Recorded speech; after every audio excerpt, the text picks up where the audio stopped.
If you're a student, I've got some bad news. There's a really good chance you're studying all wrong, and it's probably hurting your grades more than you even realize. But hey, don't worry. Today, we're going to unlock the exact routine that top students use to get ahead. And believe me, it's a lot simpler than you think. You know, most of us have this idea that studying harder means studying longer. We pull those all-nighters, we cram for hours on end, and we just end up totally exhausted. But here's the secret. It's not about more hours. It's about using the right hours. We're going to build a routine that actually works with your brain's natural rhythm, not against. So look at it this way. On one side, you've got studying harder, and we all know what that feels like. It's that familiar cycle of long, unfocused hours that just leads to complete burnout. But on the other side, studying smarter. This is our goal. This is about using your brain's peak performance windows for super focused work. And this right here, this is your roadmap to making that switch. All right, let's start with the morning. Those hours between, say, 6 a.m. and 9 a.m., they are your secret weapon. For real, your willpower is at its absolute peak and distractions are at an all-time low. This is your golden hour for deep, focused work. So use this prime time to attack your most difficult subjects, the ones that really require the most brain power. We're talking math, physics, dense theory. Get these monsters out of the way first while your mind is still fresh. Whatever you do, don't waste this golden window on the easy stuff. But even with the best intentions, there's this huge trap that so many students fall right into. So what do you think it is? What's the #1 mistake they make in these crucial early hours? Get this. A staggering 90% of students make this mistake. They study for hours straight without taking any effective breaks. Look, your brain just isn't built for that kind of marathon. It can only maintain deep focus for a short period before your performance completely plummets. After that, let's be honest, you're just pretending to study. So, what's the solution? It's called the Pomodoro technique, and it is a simple but incredibly powerful time management method designed to keep your focus laser sharp by breaking your work into these really manageable chunks. Here's how it works, and it's so easy. You set a timer for 25 minutes, and you give that task 100% of your focus. No emails, no texts, no distractions. When the timer goes off, you take a quick 5-minute break. Then you just repeat the cycle. It's that simple, and it's an absolute game changer for preventing mental fatigue. Now listen, what you do on that 5-minute break is absolutely crucial. I'm telling you, do not pick up your phone and start scrolling social media.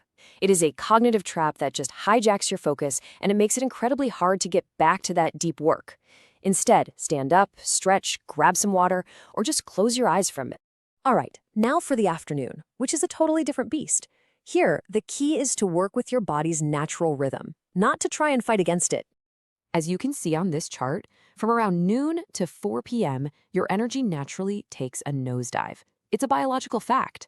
You know that post-lunch slump? Yeah, that's real. And trying to fight it with heavy learning is like trying to swim upstream. It's just exhausting, and you're not going to get anywhere. So, it's time to shift your strategy. Use the afternoon for active practice instead.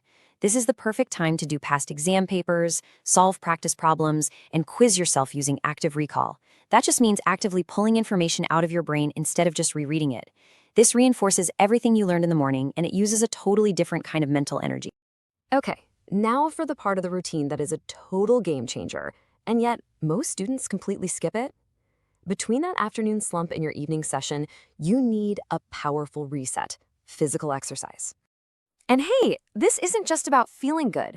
This is pure science. Students who exercise consistently, especially between 4 and 6 p.m., score an average of 20% higher on tests. 20%! Why? Because exercise floods your brain with oxygen and growth factors, boosting your memory, your focus, and your overall cognitive function. It's a huge academic advantage. So after that reset, we move into the final active part of the day, the evening. The goal here is not to cram. It's all about consolidating what you've learned and getting yourself ready for tomorrow as your brain naturally starts to wind down. Your evening task list should feel way lighter. This is the perfect time for a gentle review of your notes, maybe watching some educational videos, or working on more creative projects. Group study is also great here because, honestly, explaining concepts to other people is one of the best ways to solidify your own understanding. And now, for what might just be the single most important academic tool you have: sleep. Getting 7 to 9 hours of quality sleep every night is non-negotiable for academic success. End of story. And here's why that is. While you're sleeping, your brain is working overtime performing something called memory consolidation. It's literally sifting through all the day's information and transferring the important stuff from fragile short-term storage into stable long-term memory. So if you skip sleep, you're skipping this critical step. It's simple. No sleep means no retention. Okay, so we've covered the schedule, the techniques, and the science. But there is one final piece to this puzzle. It's the mindset that underpins this entire routine, and it's what truly separates the good students from the great ones. And it's this. You have to stop chasing perfection. You will have off days. You're going to miss a morning session here and there. You will break the routine. And that is completely 100% normal. You have to remember, this routine is a guide, not a prison. This slide makes a simple but incredibly powerful point. The difference isn't that successful students never fail, it's all about how they react to that failure. When they have a bad day, they just reset and restart the next morning. They don't let one little slip-up completely derail their entire effort. So if you take one thing away from this entire explainer, please let it be this. Consistency beats intensity every single time. It is not about that one heroic 10-hour study session. It's about the small, smart, consistent efforts that you make day after day after day. So here's my challenge to you. Just try this routine for 21 days. See what happens. And now I really want to hear from you. What is your single biggest study struggle right now? Drop it in the comments below. Let's figure this out together.